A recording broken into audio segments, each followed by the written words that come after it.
Bring you some business now on the programme. Yuka Roya joins me here on set. Yuka, good morning to you. Hi, Nadia.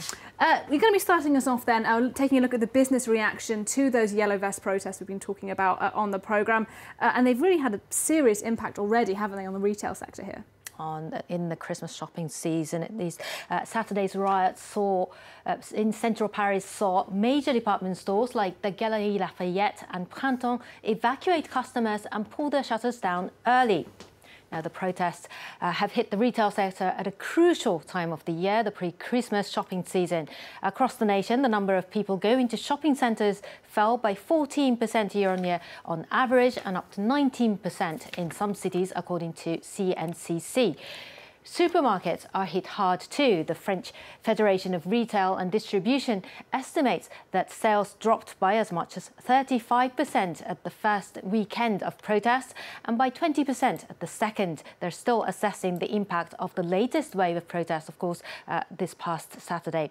In a statement, the FCD says that customers, suppliers and employees are all hurt by the movement and says the future of staff and shops are at stake. France's economy minister is due to meet representatives of the sector this Monday in Paris. Turning now to global trade, US President Donald Trump says China has agreed to reduce and remove tariffs on US car exports. The president's tweet coming a day after the US and China agreed to bury the hatchet, at least for now, in their ongoing trade battle. Beijing has not reacted to this tweet yet. Trump and Chinese President Xi Jinping sat down for 2.5 hours on Saturday in Argentina during the G20 summit. The US agreed not to raise tariffs further while the two sides tried to find a wider agreement. China agreed to buy more farming products from the US immediately. Washington says that the temporary truce will last for 90 days, 3 months. Beijing, though, has not mentioned any new deadline. Now, the truce in the trade battle between the world's two biggest economies has provided a lift to stock markets. Asian markets all opening the week comfortably in the green. As you can see, Tokyo's Nikkei up 1% just a few minutes ago. Shanghai Composite and Hong Kong's Hang Seng both up more than 2%. Seoul's Kospi also comfortably above the flat line. Now, Chinese shares got an additional boost after a private survey gave a better figure for the country's manufacturing sector. The Caixin Purchasing Managers Index, or PMI, for November was 50.2, higher than the official figure released last week. Brexit continues to be high on investors' mind too, ahead of a crucial vote in the UK Parliament. Following the Brexit referendum in 2016, Berlin launched a campaign to lure startups and tech companies from London to the German capital. But so far, many businesses appear to be staying put until the effects of the divorce become clear. Catherine Clifford reports. Berlin has high hopes for its emerging startup scene. After the Brexit vote, the city launched a campaign to lure small emerging businesses from London. Konstanty Slewowski is one of the startup founders that made the move.